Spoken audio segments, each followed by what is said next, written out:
Olá, você está no Eureka na TV. Bem-vindo, bem-vinda, sempre juntos, toda a tarde, discutindo temas de cultura, de educação, falando sobre Enem, né? Ajudando você que está se preparando ao Enem e outras provas de vestibulares a estar prontinho para se dar super bem nas suas provas. E eu estou aqui hoje com o professor Pedro Valandro, meu grande amigo, está aqui comigo hoje e nós vamos conversar sobre um tema super interessante, do qual ele conhece bastante, ele escreveu a respeito e trouxe aqui para nós conversarmos sobre uma figura ilustríssima, né? Uma figura especialíssima. Nós vamos conversar sobre Rita Lee, né? A ovelha negra da família, né? Pedro, me dá um quadro de quem foi a Rita Lee. Rita Lee foi... Primeiro, eu acho interessante nós começarmos com a filiação. Isso, ótimo. Um estadunidense totalmente ligado aos confederados. Sulista, confederados. Maçom, anticatólico, casado com uma pianista, catolicíssima, professora de catecismo e conselheira da vizinhança. Então aí já nós temos uma coisa meio estranha no começo. Meu Deus, esses eram os pais dela? Esses eram os pais da Rita Lee. Dessa configuração familiar não poderia sair uma coisa muito... tranquila. Então, Rita... Para começar, tem uma coisa interessante que ela sempre dizia. Ela nasceu 31 de dezembro de 1947. Ela tinha uma certa incômodo com isso, porque os presentes normalmente não eram os presentes dela, eram o presente do Ano Novo. Exato. Tem interessante também dentro disso que ela iria se chamar Bárbara. Mas por uma questão qualquer, acabou virando Rita. Por conta de uma tia, qualquer coisa assim. E o Lee não é Lee de família. É Lee porque o pai dela inventou esse Lee para o sobrenome. Porque ele tinha muito apreço pelo General Lee. Então, a Rita Lee Jones nasceu em 1947 na Vila Mariana, em São Paulo, se desenvolveu ali até a adolescência. Enfim, era uma menina não muito comum, dentro do que se esperava. Sim, mas dentro de um casal pouco convencional, né? Como esse, quer dizer, ela é extremamente católica, ele é anticatólico, sulista, né? Dos Estados Unidos, quer dizer, de um lado bastante escravagista norte-americano, preconceituoso, né? A mãe católica, essa mistura vem para o Brasil, né? A mãe era brasileira? A mãe era brasileira de Santa Bárbara do Oeste, no interior de São Paulo, mas filha de imigrantes italianos. Era Romilda... acabei de esquecer o sobrenome da mãe, mas era uma filha de imigrantes italianos. E neste processo de criação, Rita teve 3 irmãs, mais velhas do que ela. Então ela era o raspa do tacho, e como ela sempre dizia, sempre muito protegida pelo dono do harém, porque o Charles, que era o pai dela, não teve filhos homens. Então, na casa dele só tinha mulheres. E ele era o chefe do harém. As coisas eram como ele queria, pero no mucho. É o que eu ia dizer. Eu não acredito muito nessa história do... sabe? Cheio de filhas, esposa e é ele que manda. Não acredito nisso. Não conheço um que seja assim. Alguns que até acreditam que, mas na verdade não manda. Não. Então, Rita se desenvolve, ela estudou no Liceu Pasteur, então teve uma boa formação, porque o pai dela era um dentista que tinha algum conhecimento com várias pessoas, estudou, então, em bons colégios, mas ela sempre foi muito espivitada, muito transgressora. Os pais iam dormir, Rita, adolescente, pulava a janela do quarto, fugia de casa para ir tocar junto com as amigas em algum lugar. E voltava sem que eles percebessem, deitava bonitinha novamente. Até que um dia, claro, descobriram, né? O Charles descobriu. Passou uma carraspana, mas como ela sempre disse, Ele gostava muito de mim, eu sabia como fazer aquele americano, ela dizia assim, aquele americano se derreter. Sim, e aí a gente vê, né, essa questão, porque isso foi década de 60, creio? 50 Década para de 60. 50. 50. 50, Quer dizer, 60. E você percebe, 50 para 60, o nível de transgressão dela, né? Porque isso, hoje, nós rimos disso, a gente acha divertido saber que ela fugia à noite e tal. Mas para a década de 50, para a década de 60, isso era inimaginável, quer dizer, isso podia, na moral daquela época, tão fechada, tão restrita, ela ficaria mal falada, né? Os pais se preocupariam, ela está levando a moral da família abaixo e tal, todas aquelas coisas que eram muito ligadas àquela sociedade, bom, falar de conservadorismo hoje é meio complicado, né? Mas que era muito mais conservadora, digamos assim, né? De preservar a mulher, guardar a mulher, e ela já tinha esse toque de romper com esses padrões. Talvez daí tenha vindo a música, né? Eu sou a ovelha negra da família, sei lá, né? É interessante a música, né? Porque nunca o Charles falou para ela sair de casa. Aliás, quando ela conta na última biografia dela... você tem até as biografias? Vamos tenho. mostrar aqui para a câmera. Ó, aqui. essa é a primeira, que é do Henrique Bartz, que é Rita Lee mora ao lado, é uma biografia não autorizada, mas ela deu entrevistas para a biografia. Como sempre, ela é muito debochada. Aqui vem uma biografia da Rita Lee. Que é a mais recente, né? Não. Ela não se contentou, ela escreveu uma biografia de novo, agora no período dela, já com o câncer, né, desse período de recolhimento. E nesse processo, ela começou a se relacionar com muitas meninas ali do Liceu Pasteur e começou a montar um grupo de rock, não era? Ela não pensava ainda muito nisso, porque a princípio ela queria ser veterinária, depois ela queria ser atriz. Mas, enfim, ela nunca estudou para nada disso, começou comunicação social, não terminou, aliás, estudou com Regina Duarte, diz ela que é meio que uma mancha, mas atualmente é meio complicado. É meio que uma mancha, mas enfim, eu sei que ela começou com algumas amigas a formar banda para tocar nos barzinhos. O Charles, como sempre, apavorado com tudo isso, porque ele tinha um certo conservadorismo, mas ele também era muito apoiador do que a Rita queria fazer. E foi liberando ela aos poucos. Até que lá pela final da adolescência, ou coisa parecida, ela realmente começou junto com...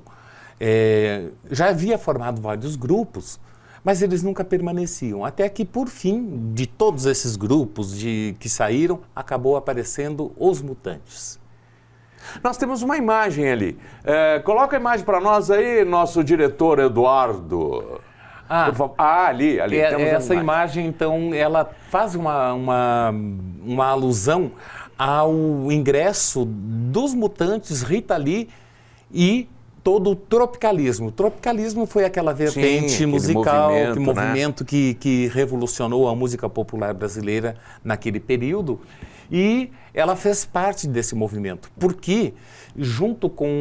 Uma vez ela estava no estúdio gravando alguma coisa com o Arnaldo e o Sérgio Batista. Que são os dois abaixados. Que são os dois né? abaixados. Que faziam parte dos Mutantes. Aliás, uma das melhores bandas de rock que surgiu até hoje.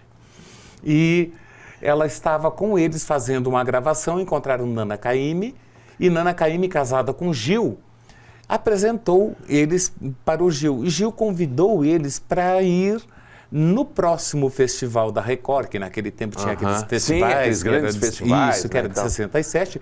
Convidou eles para fazer uma participação na música Domingo no Parque, que ficou emblemática. Porque eles foram lá completamente fantasiados. Aliás, eu não sei se não é este o vestido. Não, não é esse. Ela tem um vestido de noiva que é interessante, que ela roubou da...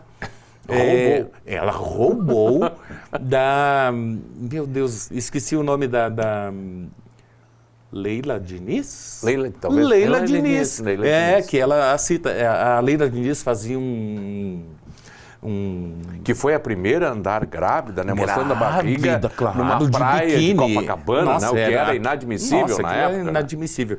E ela fazia, se eu não me engano, se era uma peça chamada O Vestido de Noiva, coisa assim, e Rita roubou o vestido e foi se apresentar na televisão com o vestido de noiva da Leila Diniz.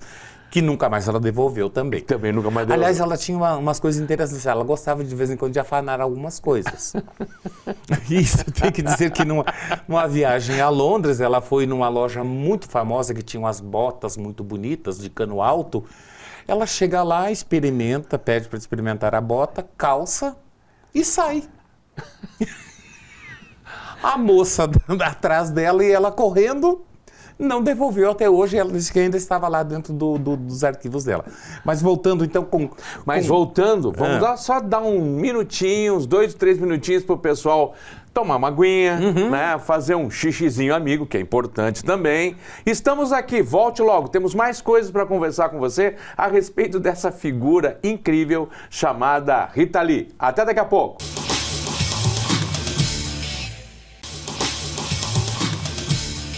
Viu? E estamos de volta. Rapidinho, voltamos. Você tomou a sua aguinha, foi lá, de repente fez um xixizinho amigo, como eu gosto de dizer, fez um carinho no cachorro, colocou ele do seu lado no sofá e agora vamos seguir adiante. E conversando sobre essa figura extremamente divertida, inusitada, né? Uma irreverência em pessoa, que é justamente a Rita Lee.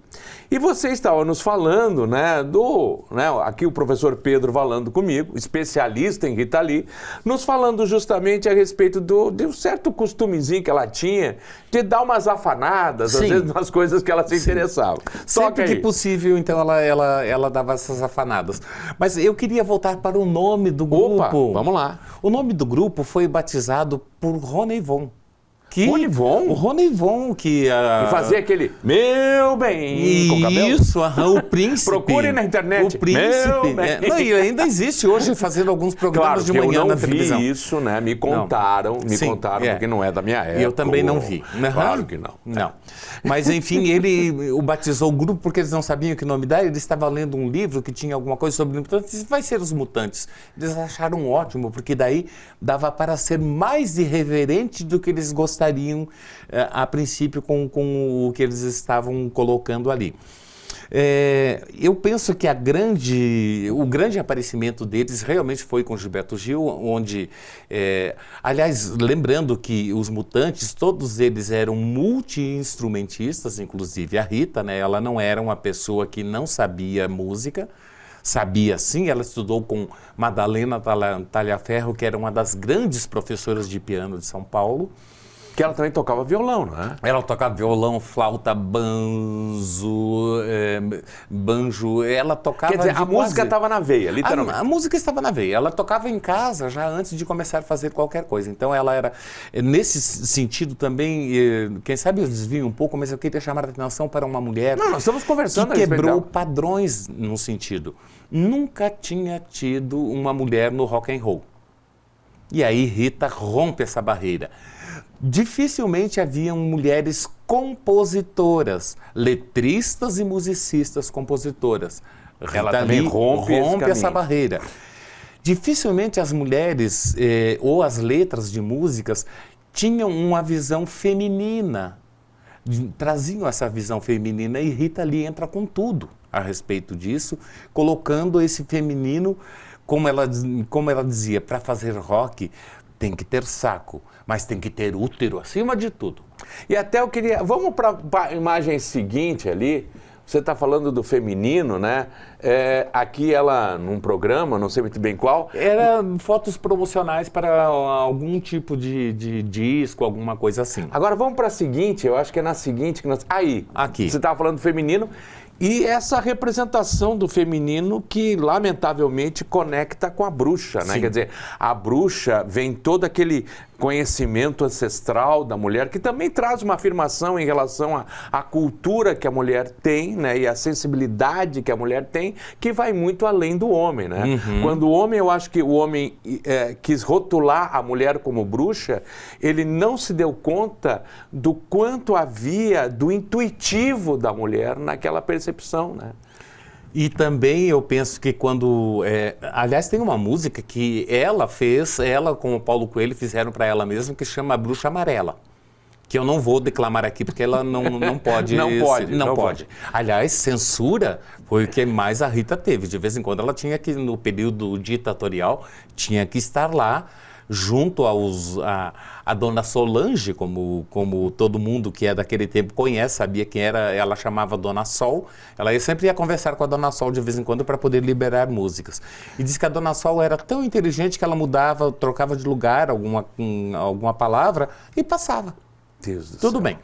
Mas eu queria trazer muito esse aspecto Você falou da bruxa, e eu acho que é bem interessante, porque nós homens tememos muito as sabedorias intuitivas e o sexto sentido feminino. É isso que eu quis me referir, quer dizer, no final das contas o homem traduziu os medos dele ali. Sim. Né? Uhum. Tanto que ela fala que... Não o que a mulher mas os medos dele enquanto homem.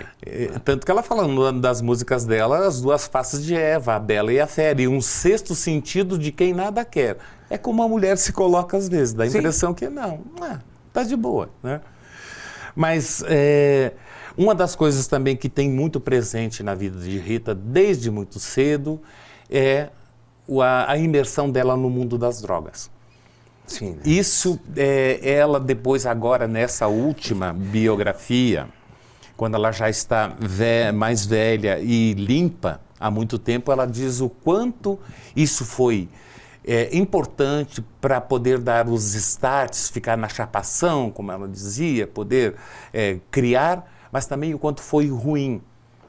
Porque, por vezes, teve situações que me emocionaram muito na última biografia, que o Beto Lee, o filho dela, teve que se mudar com ela da casa que eles moravam para uma casa só deles para ir e cuidar, porque o Roberto de Carvalho deixou claro para ela: não quero mais, você nessas condições não tem mais condições de morar comigo, continuo sendo seu esposo, mas não vai morar comigo, vai se cuidar. É o perigo da droga, né? Sim. E eu acho que é importante esse tipo de depoimento dessas Sim. pessoas, porque mostram, né, o perigo que há. E aqui ninguém está fazendo apologia a favor ou contra, nada disso. Não. A questão é entender, né, os riscos e o quanto essas pessoas são importantes no sentido de relatar os riscos, o que sofreram, pelo que passaram, né? E servir de testemunho, muitas vezes. E como ela mesma comenta, ela ultrapassou o improvável. Porque, como a boa roqueira, ela devia ter morrido de overdose de alguma coisa. Não aconteceu. Disse, bom, já que não aconteceu, vai chegar um momento, e chegou um momento que ela disse, não quero mais. Quero ser limpinha, como ela se escreve, limpinha. Foi morar no interior, foi virar vegana e defensora da causa animal. Que ela combateu muito a questão dos rodeios. Ela foi uma ferrenha defensora dos animais nesse sentido. Então, é aquela velhinha que, como ela disse, virei uma velhinha que faz tricô pro netinho, mas não na cadeira de balanço, que eu não gosto. E conta historinhas, historinhas de conto de fadas para os netinhos. Não, isso é uma coisa que eu queria perguntar para você. O casamento com o Roberto foi decisivo na vida dela? Foi. Em termos artísticos ou só em termos pessoais? Me fala sobre isso. Rita e Roberto se encontraram. O Roberto chamava-se Zezé. Zezé. Ele era guitarrista do grupo que acompanhava os Secos e Molhados. E numa dessas apresentações, ele tinha voltado de Nova York, onde tinha ido gravar com os Secos e Molhados e mais alguém, e conheceram, o Ney Matogrosso apresenta Roberto Carvalho e Rita Lee, ela, muito esperta, né, olhou o garoto e disse, puxa vida, que interessante esse garoto, né? Acho que vou convidar a turma toda para jantar lá em casa. E nesse jantar, como ela mesma disse, o jantar não era para a turma toda. E a turma toda entendeu que não era. Ao final deixaram ela e Zezé. E dessa deixada, ela já saiu, como ela mesma diz, eu vou usar o termo prenha do Beto Lee. E aí eles começaram uma relação, acabaram se casaram muito mais tarde depois, mas a relação foi prolífera em termos de filhos, de todos os sentidos. Filhos biológicos que eles tiveram 3, mas os filhos musicais, ele deu uma guinada na carreira da Rita. Não ele, mas ela, em conjunto com ele, deu uma guinada na carreira que era importantíssimo, porque ela estava numa fase meio, não digo que decadente, mas porque ela nunca foi, mas numa fase de inércia, mais ou menos, e ele movimentou toda a vida. E a partir daí eles foram um ser quase uníssono em termos de composição, de convivência e tudo mais. Beleza.